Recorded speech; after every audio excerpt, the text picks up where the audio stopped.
Hi everyone, welcome to the Sport Review HQ again. My name is Kieran Beckles, one of the co-founders of the Sport Review. And I mean, where to start? What a game between Chelsea and Manchester City. Probably one of the best games of the season so far. So often when we have these two big teams that are coming up against each other, looking to challenge for the title, they tend to be drab affairs. We so often bemoan the goalless draws, the 1-1 draws, but that was an absolutely brilliant game. I mean, Chelsea, they're looking pretty good, you have to say. I mean, what a performance, especially in the second half. Eden Hazard, Diego Costa, once again proving that they have to be probably two of the best players in the Premier League right now. I mean, it's just incredible how consistent they have been over the past 8 games. And I mean, right now, it's hard to look past Chelsea. It looks like it's Chelsea's season. The way they're playing, the way their key men are playing. Okay, there was probably a few questions that could have been asked about their defence today. But still, I mean, they showed the resilience to come back from 1-0 down. I think at the minute, it's looking like it's going to be Chelsea. I don't know what you guys think. Is there any other team that can challenge against them? Obviously, Manchester City were one of the 3 probably teams that have been talked about as potential title winners this season, but in the second half couldn't cope with Chelsea on the counter-attack. Okay, so we've got a question here from Joe, and he wants to know, what did you make of Eden Hazard's performance today? Is he back to his best? I think you have to say he's absolutely back to his best, and maybe even better than what he was under Mourinho when they won the league that season. I mean, Conte has given him that free role, has unburdened him from the defensive side of things, and he's just looking brilliant, especially on the counter-attack as we saw today. He was just pulling Manchester City apart, causing panic, along with Diego Costa. And I mean, on current form, you'd have to say Hazard probably deserves to be the Premier League Player of the Year, unless Costa continues scoring. He's another person who would be up there competing, but both of them working together, they've been absolutely brilliant. I mean, obviously, if you're a Manchester City fan, you will probably point to the Kevin De Bruyne miss, which was probably the turning point in the game. Up until that point, City had looked pretty good.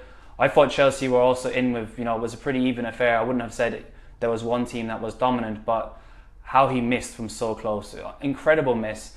It just added to the drama of the game, and the way Chelsea responded within a couple of minutes, well, it was incredible. And what did you make of the fact that Chelsea did not necessarily play that well, but they managed to get a 3-1 win at Manchester City? I mean, that's quite big. Well, that is incredible. I mean, when you think of how other teams... A sign of champions. It is. It's absolutely... It's the old cliche. We've probably heard Gary Neville, Jamie Redknapp, they've all wheeled that cliche out today. But, when teams aren't playing well, they can still win. But this isn't just a team not playing well. And they played well today anyway, but it's not a case of a team not playing well and doing it at a smaller club. This is against Manchester City, your biggest rivals.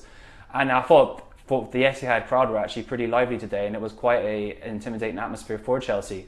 But they kept it together, and once again they've shown that resilience under Conte, where they can just keep going, bounce back from setbacks. Of course, they were 1-0 down last week against Tottenham as well. So I mean, you'd have to say this Chelsea team are looking like a completely different squad from last year. We've got a question here from Mood Nuamen, and he wants to know what you thought about Sergio Aguero's performance today. Well, I mean, obviously the ending was pretty... I think there was a lot of frustration that came out with the tackle on David Luiz. I think that was pretty evident, and I think it was in the first or second half. I can't quite remember where Aguero felt like he should have had the free kick, wasn't it, when Aguero was going through on goal and Luiz eased them off the ball, but the referee didn't give a decision, which I think, looking back, probably was a free kick and at least the yellow card for Luiz. But overall, I mean, it's another case of maybe a frustrating afternoon for Aguero. I mean, he's shown in patches this season that he is one of the best strikers in the league. I mean, I think it was Thierry Henry who was talking before the game saying that he is the best striker in the league.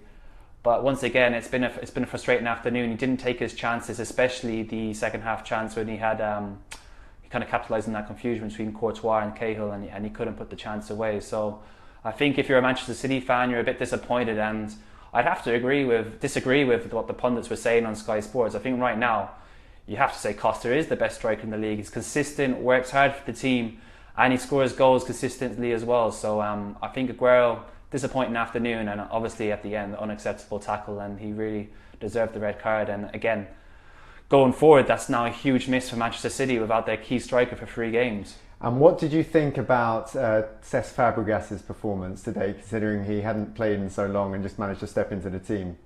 Well, again, I think that was one of the pre-match. You probably would have thought that was one of the key areas where Man City could really capitalise, especially Fabregas. I don't think hasn't played since they lost away at Arsenal, and I think he's been playing for the under-23s. But the way he came into the side, brilliant. Again, I mean, as long as you have Kante alongside him, I think they have obviously had the legs there. That's the big question that's asked of Fabregas these days. Does he have the legs? Will he track back? Can he do the defensive work of Kante or Matic? I would have been interesting to see actually if perhaps Matic was the one that was fit and Kante was out, whether the result might have been slightly different. I'm not sure if Matic can get around quite as effectively as Kante, but for Fabregas, another good performance. And I mean, going forward, I guess that's Fabregas now putting claim to a place in the team.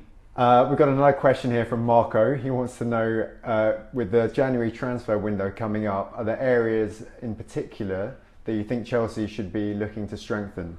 Well, I mean, the one thing that you probably would say against Chelsea is that while they have been fantastic, they have been pretty reliant on Costa and Hazard to score those key goals and key moments to win them games. While right now they obviously are firing fit and there's no issues.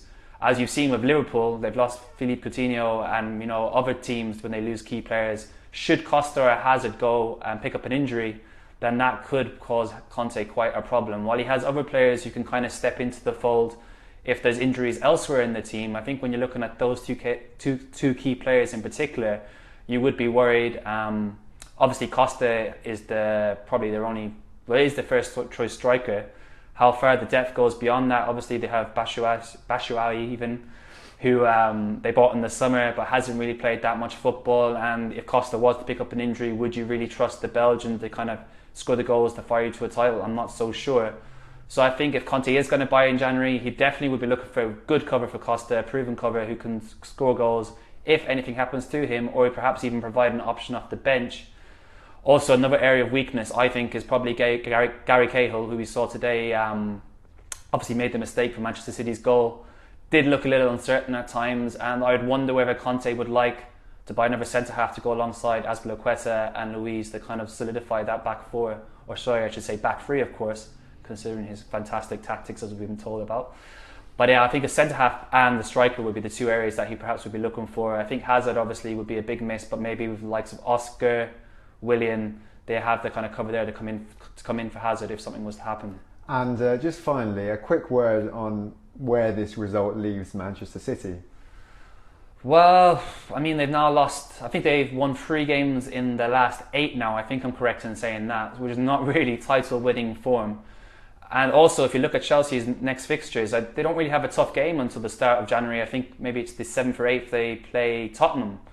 So this is now a chance for Chelsea to really collect even more points, and they could go on a 12 or 13 game winning run in the Premier League. And with City stuttering, they're going to be without Aguero, of course. Fernandinho is going to be suspended. You'd have to ask, is this going to be a bridge too far for Manchester City to close the difference? Obviously, there's Liverpool there as well, who, like Chelsea, don't have European football. City have the chance now to kind of concentrate, after this week, of course, the last group stage game, to concentrate just on domestic football.